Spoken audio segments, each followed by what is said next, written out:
Salve, salve, criptomilionários! Sejam muito bem-vindos aqui a mais um Informa Anax, nosso papo da semana.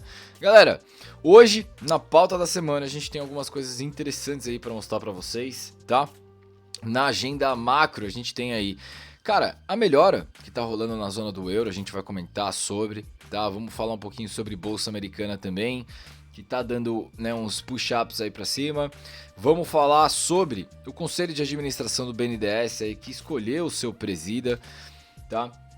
Vamos já para a parte de cripto. A gente vai falar sobre um pouco da regulamentação que tá fechando o cerco, né? Como a gente comentou aí nas primeiras lives do ano, em que 2023 sim ia ser marcado aí por um período de regulamentação um pouco mais fechada, né? A gente teve 2022 aí um ano lotado de golpe, lotado de safado aí tentando extrair dinheiro da população e que óbvio, né, os reguladores iam tentar diminuir esse tipo de acesso, né? Tentar diminuir aí os golpes que ocorreram em 2022, tentando dar uma estreitada dentro do círculo de regulamentação. A gente vai comentar sobre, tá?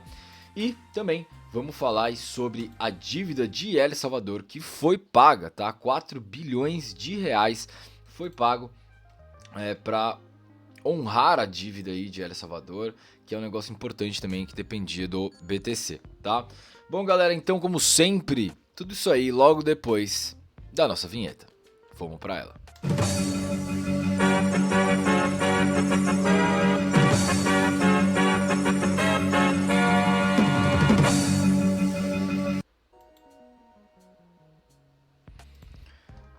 Muito bem, galera, então é isso aí, sejam muito bem-vindos aí a mais um Informa Anax, nosso papo da semana. Para aqueles que não me conhecem, meu nome é Lucas Nakata, sou trader há 5 anos e aqui no canal a gente fala sobre criptoeconomia e mercado. E se você curtir esse conteúdo, considere se inscrever ativando o sininho aqui embaixo, tá? E também compartilhando esse vídeo. E aí, galera, como é que vocês estão? Bom, gente, então aí chegou mais um dia de Informa Anax. Vamos dar uma olhada no panorama aí na agenda macro, né? Que tem algumas coisas, alguns indicadores que saem hoje interessantes aí, que podem movimentar o mercado. Depois a gente passa aí para as notícias e, enfim, a gente dá uma olhada aí no mercado, tá bom? Bom, então, sem muitas delongas, né, galera? Vamos lá. Antes de mais nada, rapaziada, peço até desculpas aí por estar de regata, tá? É que, pô, tá um calor aqui absurdo. Vou até ligar o ar aqui porque tá foda. Meu, vai bater 40 graus aqui se bobear, velho. A sensação térmica tá bizarra aqui em Porto Alegre. E desculpa, mas eu vou fazer de regata porque tá muito calor. Bom, galera, isso aqui é da pós. Bom, então, galera, é o seguinte. Hoje temos aí alguns indicadores interessantes, pelo menos no quesito macro, né? A gente tem um que é o mais importante aí, que é o PIB de quarto trimestre, aqui o GDP dos Estados Unidos, que sai às 10h30, né? Temos aí o consenso entrando aí para 2.6, vamos ver se a gente tem, né? O forecast aí de pesquisa está 2.7, vamos ver como é que vai sair o PIB, tá, do quarto trimestre, galera. Do quarto trimestre? Isso, quarto trimestre. Bom, galera, além disso a gente tem o New Home Sales, tá? Meio-dia, pra gente ver o mercado imobiliário americano, como eu sempre venho falando pra vocês. É sempre bom a gente ver uma queda desse indicador, tá? Porque ele vai indicar bastante pra gente se o mercado americano, o mercado imobiliário, ele tá saturado, ele continua aquecido ou não. Tá, ele é, querendo ou não, um indicador antecedente da economia e a gente tem que ficar ligado em relação a isso para tentar entender o ciclo econômico, em qual parte do ciclo econômico, né, o mercado se encontra, tá bom? Então fiquem atentos aí às 10h30 aí ao meio-dia, que é onde que sai esses indicadores, tá? Falando um pouco de Bolsa Americana, né, galera, a gente teve a Levi Strauss aí que liberou, né, divulgou na quarta-feira os lucros e receitas aí que superaram, né, as expectativas, e a empresa deu ao mercado aí uma expectativa mais otimista para 2023, tá?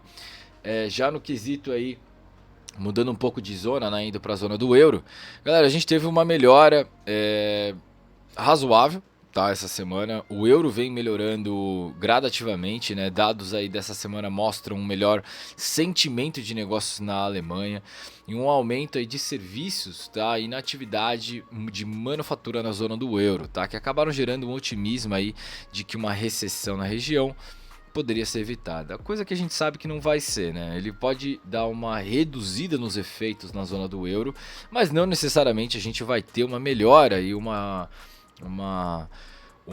recessão que pode ser evitada. Acho pouco provável. Já na Europa também, né, em relação às empresas, né, a gente tem aí a gente tem visto aí uma série de resultados corporativos positivos, né, o que sinalizou aí que os lucros de margem de alguns setores podem permanecer resilientes apesar da desaceleração econômica na zona do euro. Coisa também que a gente já espera, né, querendo ou não, existem setores que se beneficiam bastante aí, cara, de efeitos populistas, de recessão. Sempre tem um setor que se destaca, né? Aqui no Brasil a gente tem um setor que ele é extremamente fomentado, por exemplo, em governos populistas como o governo do Lula. A gente tem a base de construção civil para média e baixa renda variável, né? Então eles constroem aqueles pombal, os prédios de habitação, né, de baixa renda, em que é baseado, eles constroem em cima de auxílios do governo, né? Então construtoras especificamente para baixa renda, média renda, recebem muito dinheiro do governo. Algumas nem são construtoras de pequeno e médio porte, né? Porque o BNDES serve para isso, você fomentar o pequeno e médio empresário. Muitas dessas empresas que recebem dinheiro do BNDES, na realidade não são pequenos e médios empresários, são big empresários, campeões do governo, para fazer esse tipo de construção, né? Sendo que na realidade não deveria ser eles, deveriam ser outros. Então, assim, tem, querendo ou não, setores em que se beneficiam disso. A gente tem o setor de educação, né? Mas eu não estou falando de educação de qualidade, eu estou falando de educação de baixa qualidade, em que recebe também benefícios do governo. Então, assim, tem vários outros tipos de setor que podem se beneficiar aí de acordo com o que a gente tem aí de recessão ou não, né? Então, isso é um negócio que a gente tem que ficar... É normal isso acontecer, tá? Setores que se beneficiam da atual situação da economia. Não é tudo que vai implodir, tá? Bom, aqui já em terras tupiniquins, né? Então vamos falar de macro, a gente vê o gráfico e a gente passa para as notícias de cripto, tá? Então aí na parte das terras tupiniquins, a gente tem aí o Conselho de Administração do BNDES, que escolheu o Mercadante como presidente, né? A aprovação aí foi unânime, né? A gente teve aí outros diretores aí da diretoria do banco, né? Que foi no caso a Tereza, a Natália Dias e Helena Ternório, também foram aceitas aí para comporem a diretoria do banco, tá? Então o BNDES basicamente está escolhido. E a gente provavelmente vai ter os campeões do rei, os campeões do governo, né? A política de campeões do governo voltando. Para quem não sabe, a última política de campeão do governo era o Eike Batista, que faliu. A gente teve a Odebrecht, que entrou em recuperação judicial. A gente teve, enfim, teve uma caralho de empresa aí que mais botou dinheiro no bolso do que outra coisa, né? Porque é assim que funciona a política de campeões do governo. Então tomem cuidado também, porque com certeza vão ter novos campeões do governo sendo escolhidos agora, tá? Bom, beleza. Então vamos lá pro gráfico para dar uma olhada aqui em bolsa. Galera, a gente tem bolsa americana porrando ontem. Tá? Ih, caceta, fechei o gráfico. Pera aí.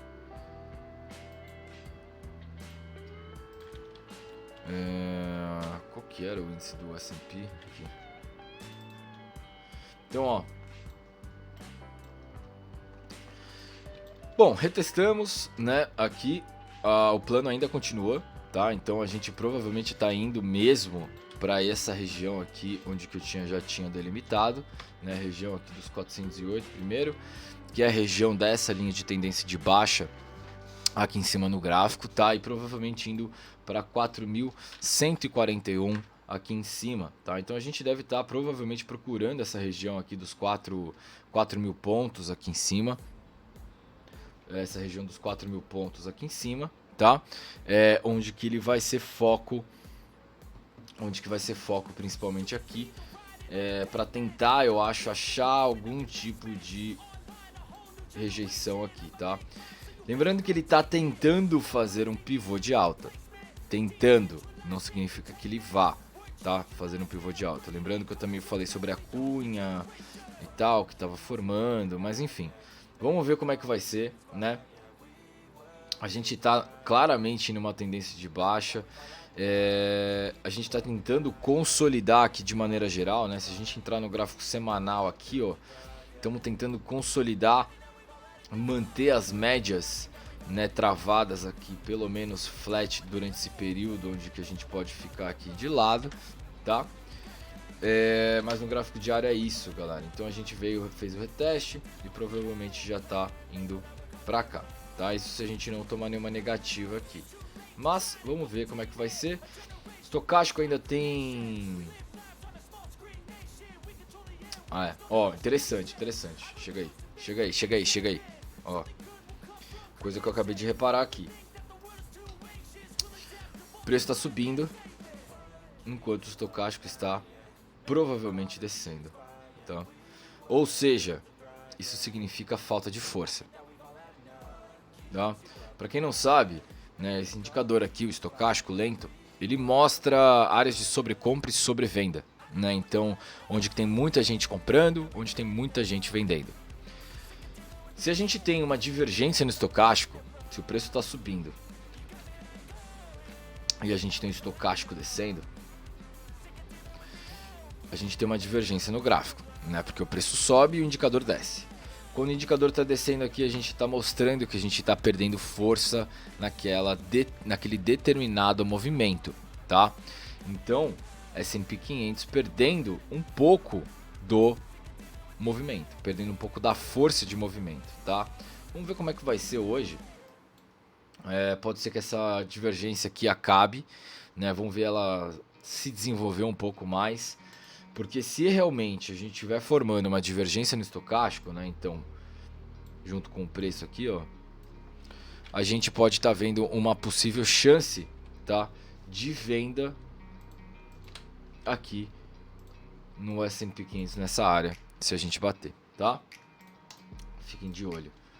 O Ibovespa, ele tá basicamente indo para o mesmo sentido, tá, galera? Ó,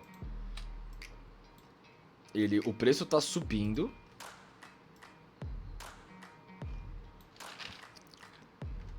Enquanto o estocástico parece estar começando a perder força, tá? Então, eu ficaria mais atento em relação primordialmente, né? Agora, nesse nível aqui, então eu vou ver. Então, reduzido aqui na hora que a gente já saiu. Então ficaria um pouco mais de olho aqui agora nos 116 mil pontos. Essa área aqui já virou suporte para o Ibovespa, tá?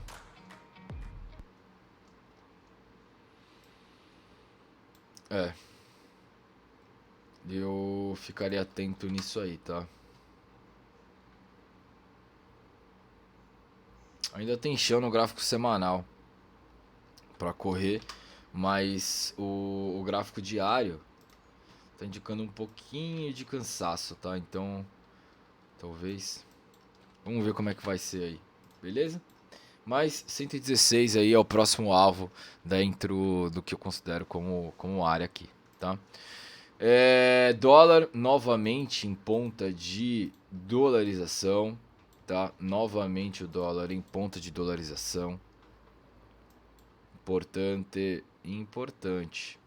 Vamos dolarizar. Agora eu falei que nem um tiozinho, né? Professor de escola. Vamos dolarizar.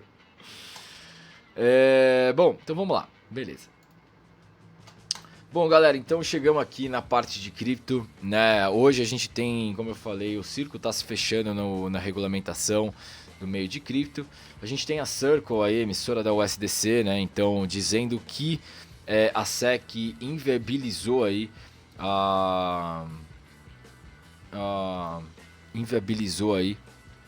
os planos de abrir capital, tá? Então a gente tem a Circle aí, empresa de pagamentos da emissora da stablecoin USDC, que, cara, na minha opinião, ela é uma das mais limpas, tá? Então, eu acho que ela é a empresa mais limpa que tem de emissora de stablecoin, tá? Afirmou aí que eles tinham um plano de abrir capital, né? Mas que não teve aprovação da SEC e eu duvido que tenha, tá? Duvido que tenha, já vou falar o porquê. Então, de acordo com a reportagem do Financial Times, né, a Circle deixou claro aí que ninguém, que nem no mercado de baixo e nem os investidores, foram um fator de abandono para o acordo do SPAC. Tá? Então, dizendo aí que ainda não havia declarado o registro S4 efetivo, né, para a expiração do acordo. Veio dizendo aí também a reportagem de que a FTX, né, que nunca esperou que o processo de registro fosse rápido, do Financial Times, desculpa, não é FTX. Disse a reportagem do Financial Times que nunca esperou aí que o processo foi fácil, né, ia ser fácil e rápido, e afirmou ainda que é apropriado que a SEC tenha um processo de revisão completo sobre a abertura de IPO, né. Bom, isso aí ia ser excelente para, no caso da Circle, né, ia ter mais dinheiro entrando na empresa. Acontece que a Circle abandonou os planos de listagem em dezembro do ano passado, né, logo depois da FTX aí afetou todo o mercado de cripto, né. De acordo com a Circle aí, a decisão de cancelar o acordo, né, para aprovação do Conselho de Administração de ambas as empresas foi por água abaixo. Bom, galera, por que na realidade então eles não conseguiram? Por que a SEC, né, inviabilizou os planos de abrir capital da Circle? Galera, uma das coisas que mais pode causar problema para o governo são empresas emissoras de stablecoin. Por que isso?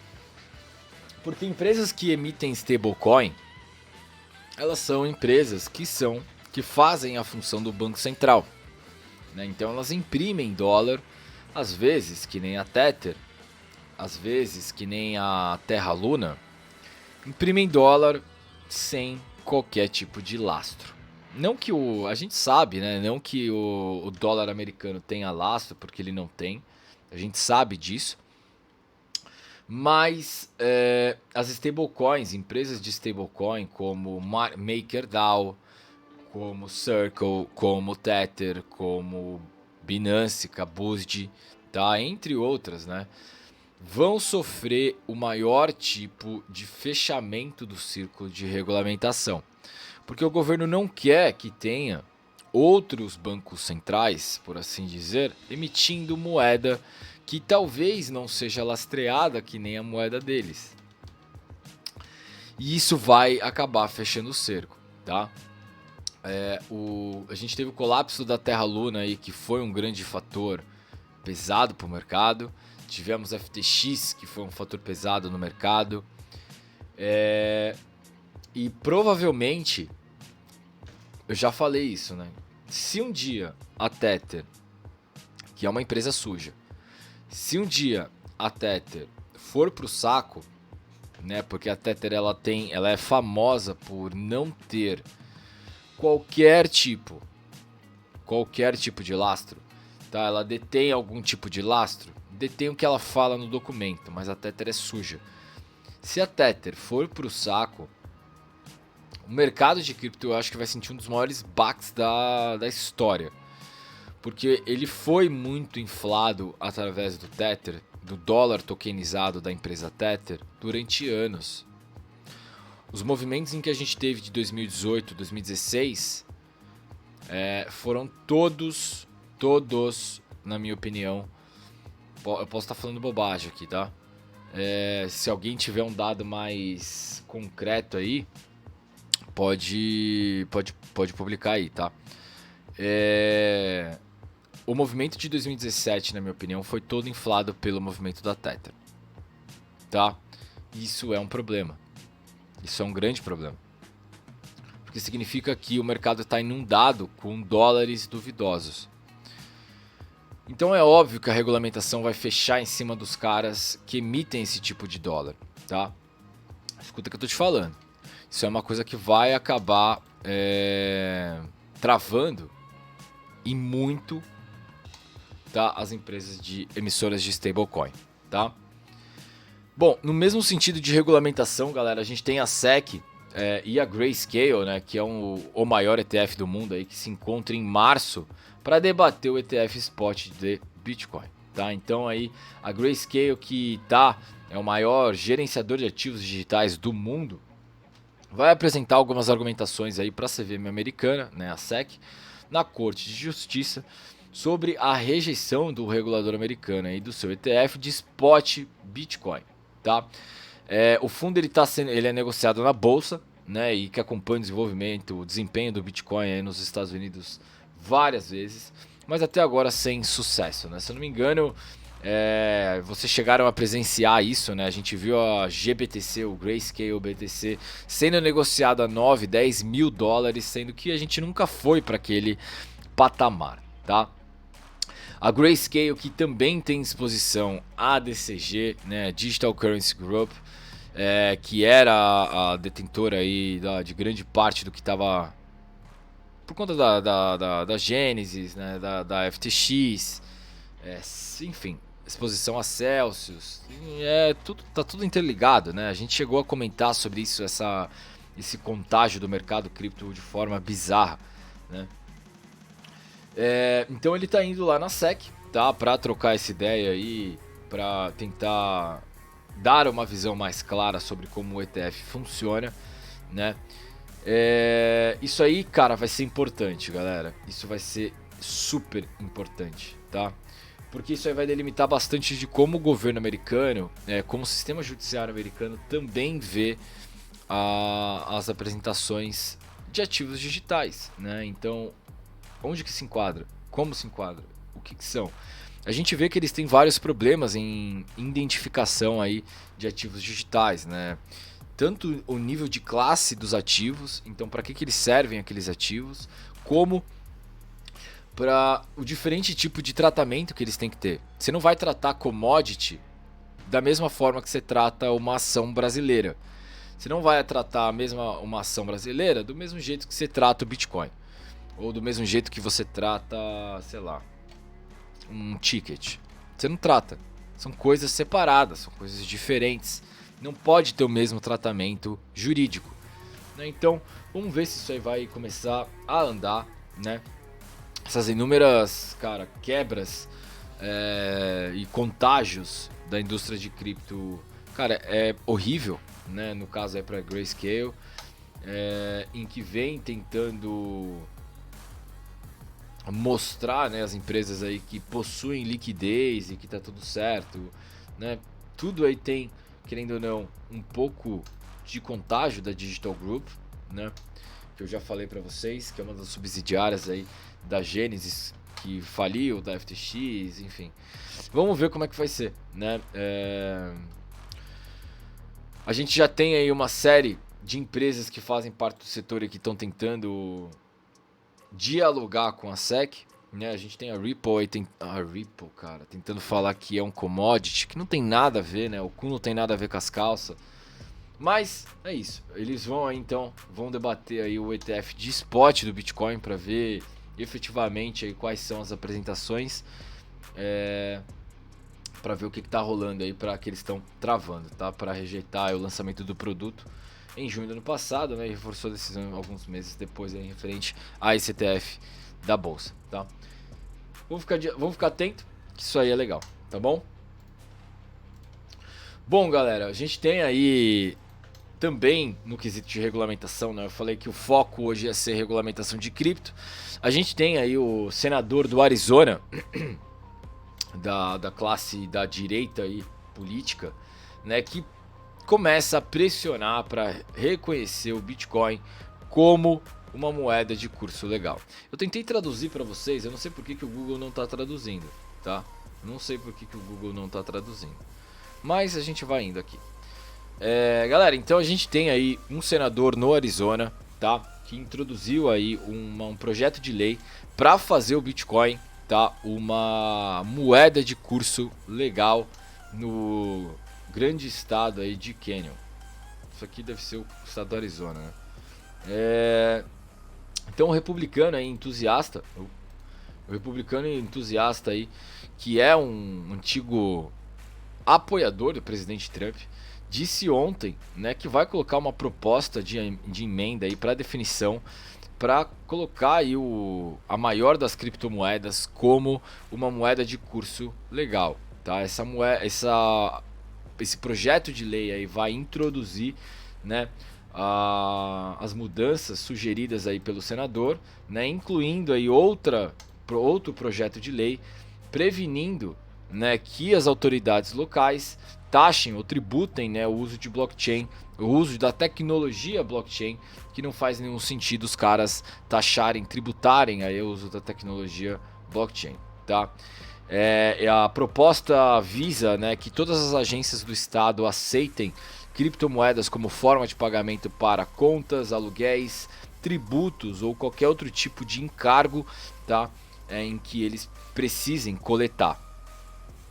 E aí ele começa a destrinchar isso, falando aí que, pô, isso vai ser bom para o mercado e que é bom para a economia americana, né? Que eles coloquem, né, o Bitcoin aqui, ó.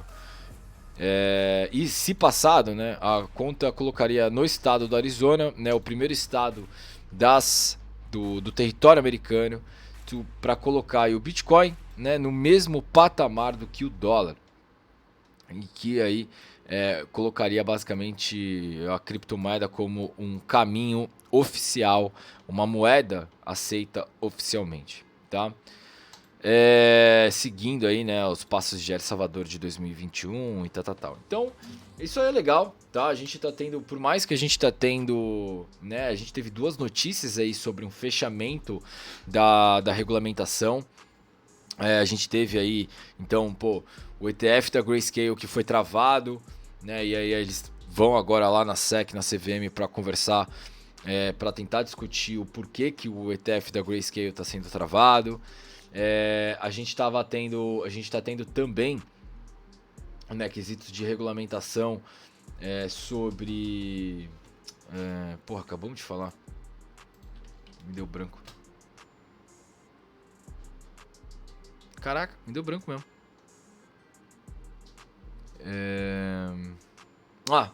Da USDC, que a SEC aí inviabilizou a Circle de abrir capital, né? Mas pelo menos a gente tem aí um quesito positivo em quesitos de regulamentação, né? Se efetivamente o Arizona começa a puxar para o Bitcoin ser uma moeda de curso legal, isso aí seria muito irado, né? Seria muito irado. Porque, pô, é mais um passo de usabilidade, adoção aumentando de escala, cara, inimaginável, tá? Então, fica atento também, isso aqui é bem legal. E por último, galera, a gente tem El Salvador aí, tá? Então, mesmo El Salvador com queda, né? O Bitcoin, o El Salvador paga a dívida aí de 4 bilhões de reais, né? Então, desde que El Salvador adotou o Bitcoin aí como moeda de curso legal, né? O país tem sido vítima, né, de notícias de que eles iam dar calote na dívida do país, que só aumentava. No entanto, o presidente Nayib Bukele aí revelou que o governo pagou uma dívida de 800 milhões de dólares, tá? Ou seja, 4 bilhões de reais aí no valor atual. Os valores correspondem, né, a títulos emitidos aí do país e que vencem em janeiro, tá? O El Salvador, país aí, pagou os títulos na segunda-feira, mesmo dia do vencimento, tá? No seu pagamento da dívida pelo Twitter, né? Falam aí que ele é o presidente mais legal do mundo, porque o cara usa o Twitter pra caralho. E aí ele coloca aqui, ó. No ano passado, quase todos os meios de comunicação internacional disseram que, devido à nossa aposta do Bitcoin, El Salvador entraria em default, tá? Em sua dívida de janeiro de 2023. Bem, nós pagamos 800 milhões integralmente mais juros, né? Bukele citou aí vários artigos da imprensa que apontavam aí o calote, né? Falando que eles pagaram integralmente a dívida, que todo mundo vai à merda e que El Salvador aí, mesmo comprando Bitcoin, né, não prejudicou a economia local e tal, e que, pô, além disso, falou aí que quitou a dívida utilizando as suas finanças, né, sem precisar recorrer ao FMI, né, um dos países aí que mais foram críticos ao El Salvador ter adotado o Bitcoin como moeda legal. Né, o CZ, né, da Binance parabenizou aí o Bukele pelas suas obrigações financeiras. O ministro de Finanças do país aí confirmou o pagamento de títulos. Isso era uma parada importante, galera. Isso era uma parada importante. Porque, na minha opinião, se El Salvador desse o default, tá? Então, ou seja, desse o calote, não pagasse as dívidas em que eles detêm aí com empréstimos internacionais, isso ia ser muito mal visto, tá? Ia ser muito mal visto. Assim como os Vulcano Bonds. Tá? Se os Vulcano Bonds não saírem do papel ou derem problema, parte eu acho que da usabilidade momentânea do que o Bitcoin representa vai estar tendo uma visão errônea, tendo uma visão errada da tecnologia. Porque, querendo ou não, o mundo inteiro olha para El Salvador como fonte de aplicação do Bitcoin hoje. Por mais que o El Salvador não tenha uma relevância global muito grande, é o único país que está adotando freneticamente, desenvolvendo a economia em cima do BTC. Desenvolvendo. Mas assim, isso, querendo ou não, aumenta a usabilidade, aumenta a confiança no próprio governo de El Salvador e nas próprias finanças, né, economias de El Salvador.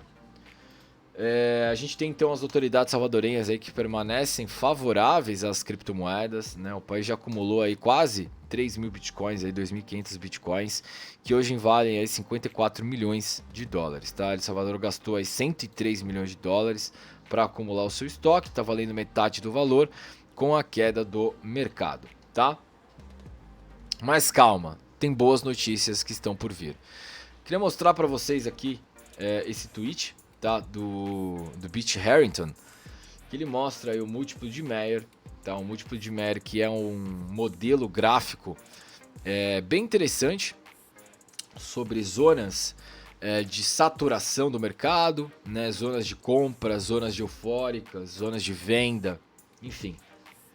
Então as coisas bem legais aqui, tá? Entre elas a utilização de Mayer para entender aonde que você tem que comprar e aonde que o mercado está de modo eufórico, tá? Então a gente tem aqui o preço do Bitcoin, né?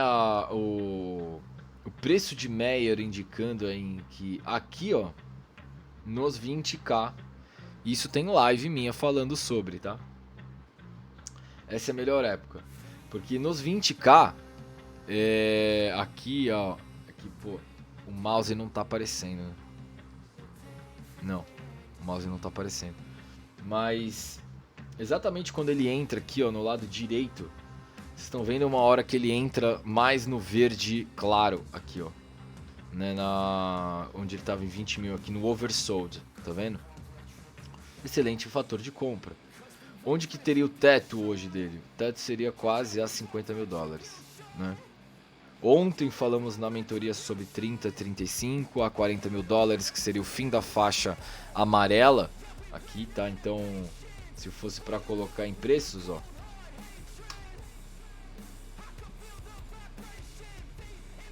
a gente teria, tá? Seguindo o múltiplo de Mayer, ó, a gente teria 30 mil dólares na faixa amarela, tá? Ó, 30 mil dólares na faixa amarela. 50 mil dólares na faixa vermelha, né? E agora 21 mil dólares na faixa verde aqui, ó. Tá? Essas são aqui o múltiplo de Mayer. Eu acho que isso aí é interessante vocês olharem, tá? Acho que vale a pena.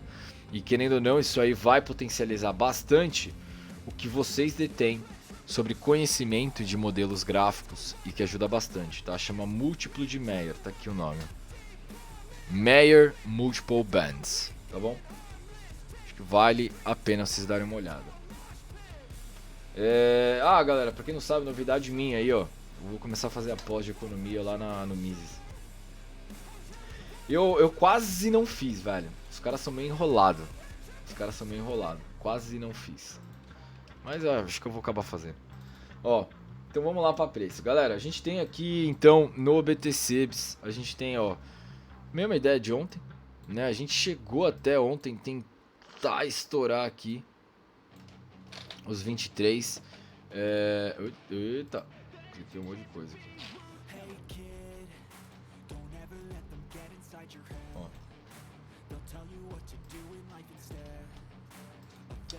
A gente tem aqui, ó, ainda a visão do que eu espero como mais, eu acho, saudável do movimento, né?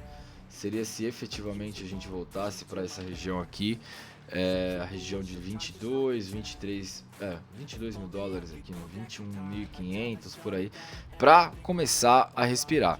Já falei para vocês que ele está começando a perder força no diário, né? Ele está começando a perder força no diário. Se a gente tiver uma movimentação muito forte, porque ele tem espaço para correr, ó, no semanal, ele tem espaço. Se ele quiser, ele corre, tá?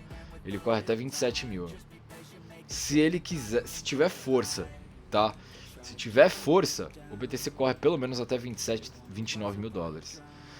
Se ele quiser, se faltar força, ele precisar respirar, ele vai respirar em cima de um desses suportes aqui. Pode ser até 19 mil dólares. Tá, então assim, como a gente tá meio no limbo, né? A gente acabou de flipar a tendência para uma possível tendência de alta no gráfico diário. Eu realmente gostaria que ele tivesse um respiro, um pullback, né? Então ele desse um pullback aqui para a região dos 21 mil dólares aqui, ou eventualmente aqui, tá? Para começar a borrar para cima. Adoraria que ele fizesse isso, tá? Adoraria. Ou que ele consolidasse um pouco aqui, só para pegar um fôlego e continuar subindo, tá? Porque se ele subir direto, isso me indica que ele vai tentar voltar direto. Isso não é legal, tá? Eu não curto muito movimentos assim. Machuca. Machuca muita gente, tá? Então, o movimento mais... Aqui, ó, é bem provável que ele faça, tá? Então, o movimento que eu acho que seria mais saudável seria ele ou consolidar, mas ele formar uma base aqui nessa região para efetivamente calçar o tênis aí para ir para os próximos passos, tá? Vamos ver se isso acontece. Agora eu acho que para quem estiver operando não tem também muito o que fazer. Eu tô numa operação de long ainda, não fechei ela, e tá dando super bem ela, sendo bem honesto, né? Então tá dando super bem, ó.